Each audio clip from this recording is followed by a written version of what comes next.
York City studio apartment tour, budget decor, and organization hacks.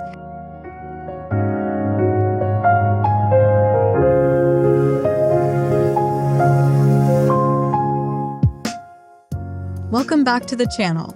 Today, we are diving into something I know many of you are currently struggling with, the New York City studio. Living in 350 square feet isn't just a housing choice, it is an extreme sport. Before we dive into the aesthetics, I want to acknowledge that making a tiny box feel like a home on a budget requires more than just buying cute pillows. It requires a total shift in mindset.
As an interior designer, I often see people make the mistake of trying to shrink a full-sized home into a studio. That is a recipe for a cluttered disaster. My philosophy for this tour is simple. Every square inch must earn its keep. We aren't just looking at furniture today. We are looking at strategic spatial planning that prioritizes your mental health and daily workflow.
Let's start at the very beginning, the foyer, or what most people call the 3 feet of space next to the front door. In a studio, you don't have a mudroom, but you still need a landing zone. I've installed a simple wall-mounted rail here because floor space is precious. This prevents the dreaded chair drop where jackets pile up and immediately make the room feel smaller.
When you walk into a small apartment, your brain immediately scans for exits and open space.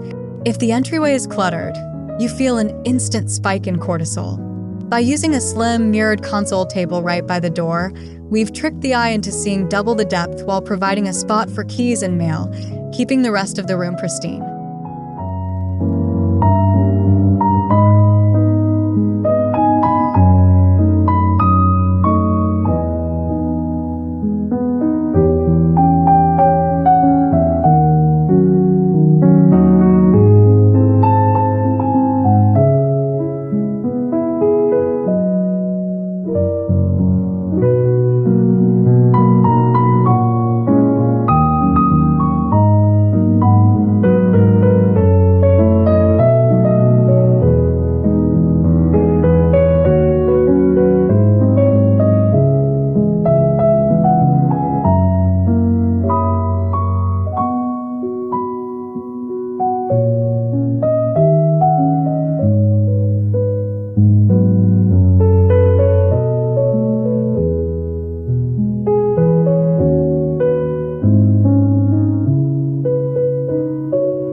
The biggest challenge in a studio is that your bedroom is also your dining room and your office. To fix this, we use zoning. Notice how the rug in the living area acts as a physical boundary. It tells your brain, I am now in the lounge, even though the bed is only 3 feet away. This mental separation is crucial for avoiding that dorm room feeling.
Look up. Most people ignore the top third of their walls. In this tour, you'll notice that I've taken the shelving all the way to the ceiling. This isn't just for storage. It draws the eye upward, making the 8-foot ceilings feel much taller. When you're on a budget, simple IKEA brackets painted the same color as the wall create a high-end, built-in look.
living zone, the sofa is the anchor. I chose a piece with thin track arms. Why? Because bulky. Rolled arms take up 10 inches of space without providing any extra seating. When every inch counts, those 10 inches could be the difference between having room for a side table or having to put your coffee on the floor.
Never rely on the big light on the ceiling.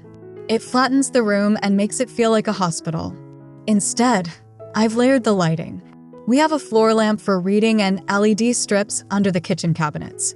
This creates shadows and depth, which are essential for making a small space feel architectural rather than just a flat, lighted box.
Let's talk about the kitchen, which is essentially a hallway in this unit. We couldn't renovate, so we used peel and stick vinyl for the countertops. It cost $30 and completely changed the energy of the room. It's a low-risk, high-reward hack that allows renters to have a designer kitchen without losing their security deposit at the end of the year.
Organization shouldn't look like a plastic bin factory.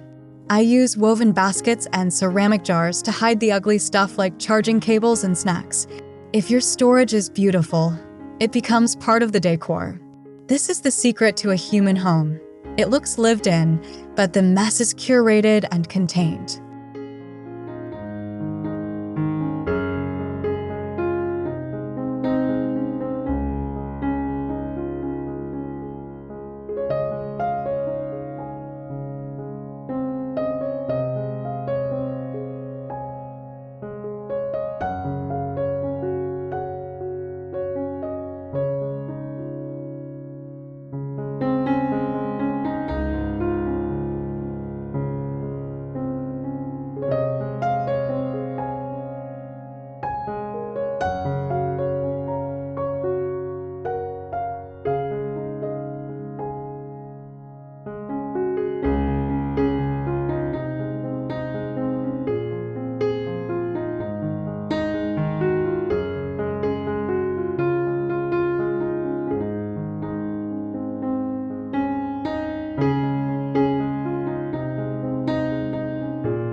Most studio dwellers think they can't have a dining table.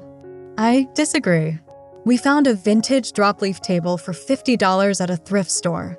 It stays tucked against the wall as a desk most of the day, but it can expand to seat 4 people for dinner. Being able to host friends is what makes an apartment feel like a home.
Your bed is usually the largest object in a studio, so it has to look intentional. I recommend a monochromatic color palette for the bedding. Using different textures of white and beige creates luxury without visual noise.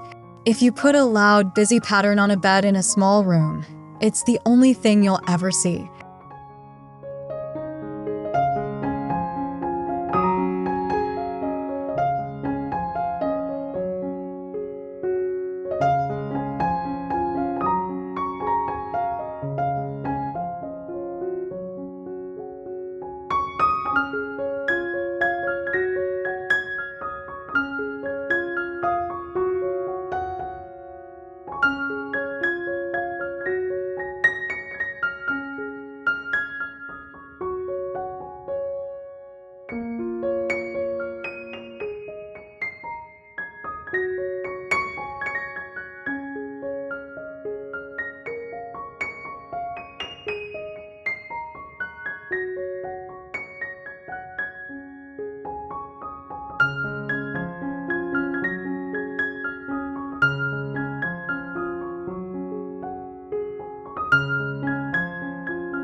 The space under your bed is your basement.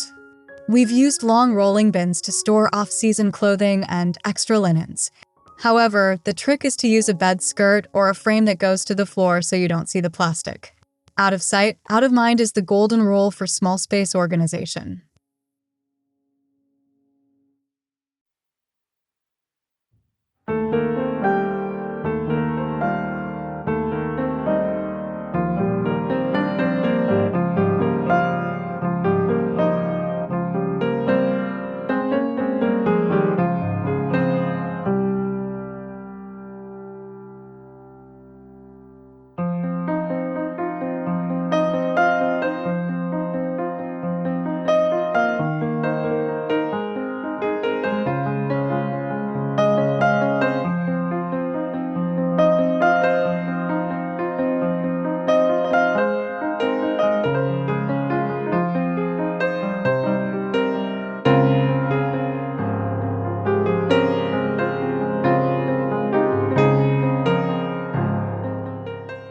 One of my favorite hacks is hanging curtains high and wide.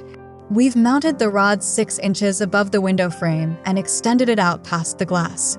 This makes the windows look massive and allows more natural light to flood the room. Light is the best budget decorator because it's free and it expands everything.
Every designer mentions mirrors, but here's the opinion part. Don't just hang one small mirror. Go big. We leaned a full-length mirror against the wall opposite the window. It essentially acts as a second window, bouncing the view and the light back into the room. It's an investment piece that pays dividends in spatial perception.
Don't be afraid of large art. People think small rooms need small art, but a gallery wall of tiny frames can look cluttered and bitty. One large, impactful piece of art creates a focal point and gives the room a sense of grandeur that belies its actual square footage. It makes the space feel sophisticated and intentional.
If you work from home in a studio, you need a closing ceremony.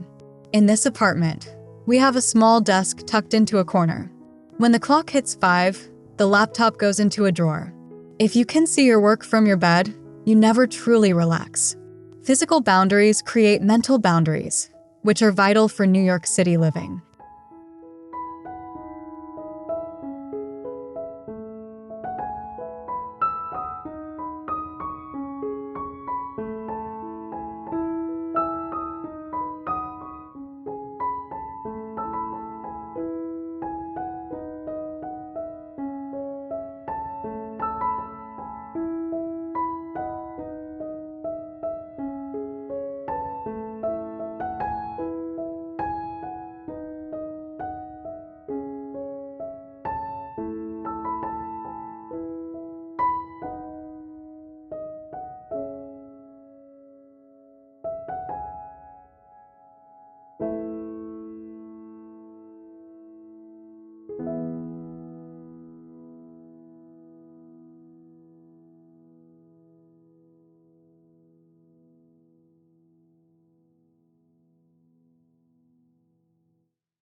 A room without plants feels static. Even if you don't have a green thumb, a few low-maintenance snake plants add life and movement. They break up the hard lines of the furniture. In a budget-focused design, plants are the cheapest way to add color without having to commit to a paint color that might overwhelm the space.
Please, I am begging you, do not buy a rug that is too small. A tiny rug makes the furniture look like it's floating on an island. You want a rug large enough so that at least the front legs of all your furniture pieces are sitting on it. This grounds the room and makes the living zone feel expansive.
In this studio, we stuck to a 60-30-10 rule. 60% neutral, 30% secondary color, and 10% bold accents. When you keep the base colors light, the walls seem to recede. Using a cohesive palette across the entire studio makes the separate zones feel like a unified, professionally designed suite rather than a collection of random items.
Originality comes from the pieces that have a story. Almost 40% of the items in this tour were thrifted or found on Facebook Marketplace. A mass-produced home feels cold. A vintage brass lamp or a weathered wooden stool adds soul and prevents the space from looking like a furniture showroom catalog.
Living in a studio requires discipline.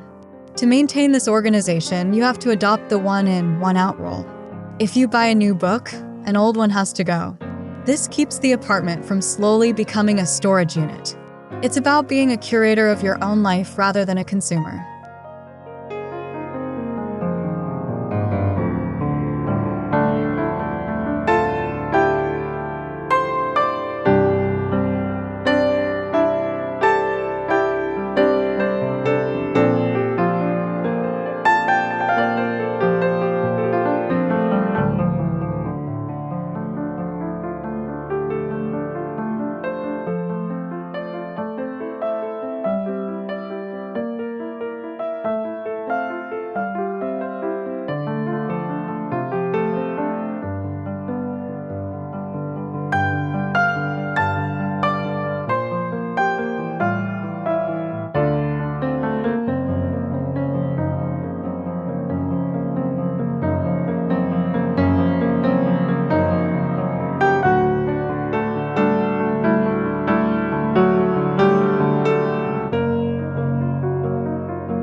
Even a tiny windowless New York City bathroom can feel like a spa.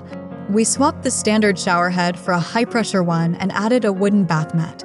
These small, tactile upgrades don't cost much, but they significantly improve your daily routine. It's about finding luxury in the small moments of your day.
Notice the acrylic ghost chair at the desk? Because it's transparent, it has zero visual weight. It provides a function without taking up space in your field of vision. This is a classic designer trick for studios. Use glass or acrylic to keep the sightlines open and the room feeling airy.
Clutter is just unhoused items.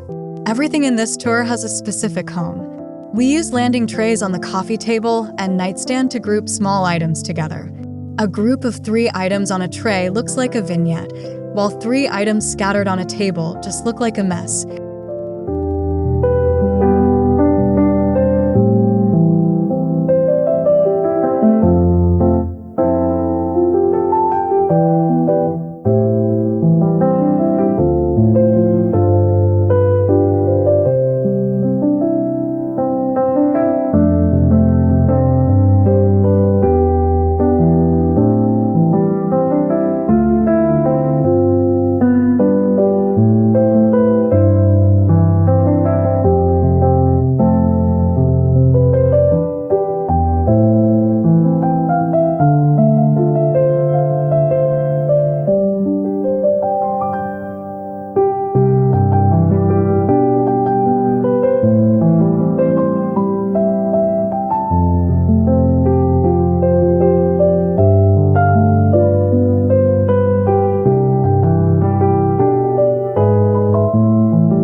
We can't forget the sensory experience.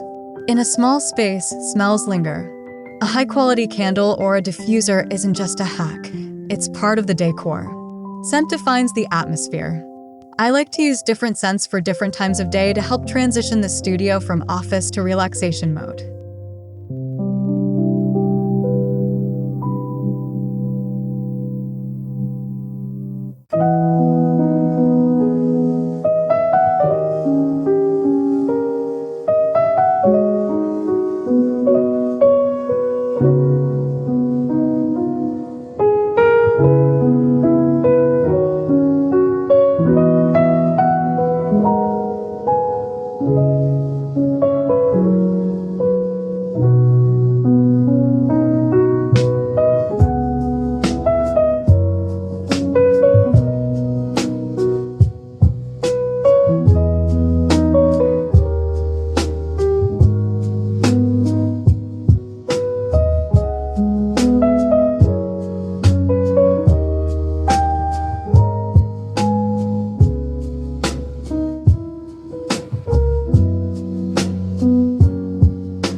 Another budget tip: swap out the knobs on your dresser or kitchen cabinets.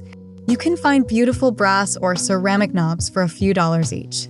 Keep the originals in a baggie to put back when you move.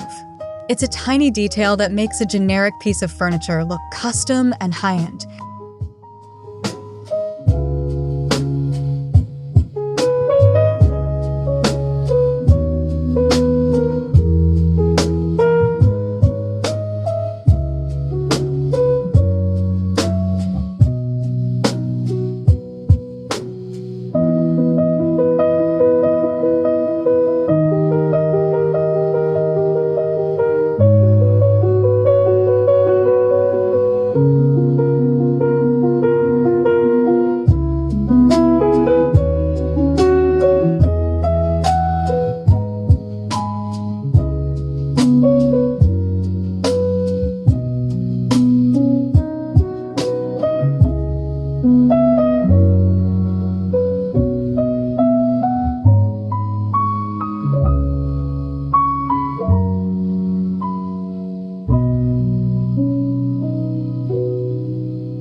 I want to be honest.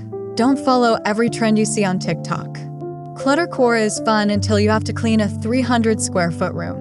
Focus on what makes you feel calm. My opinion is that your home should be a sanctuary from the chaos of the city, not a replica of a trending aesthetic that will be out of style in 6 months.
Looking back at the space, you can see how the combination of light, vertical storage, and intentional zoning has transformed this small box into a functional home.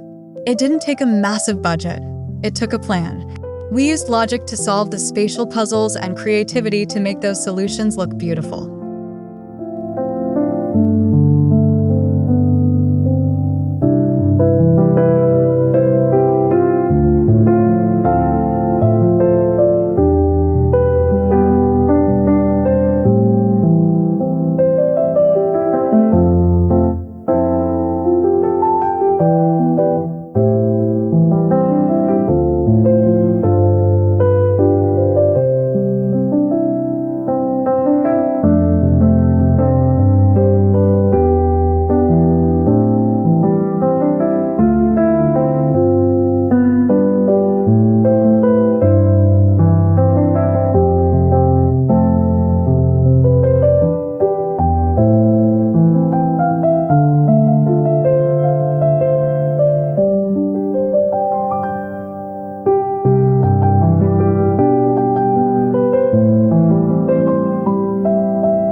Thank you so much for joining me on this New York City studio tour.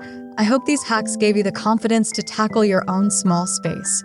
If you found these organization tips helpful, would you like me to create a detailed shopping guide with links to all the budget-friendly furniture featured in this video?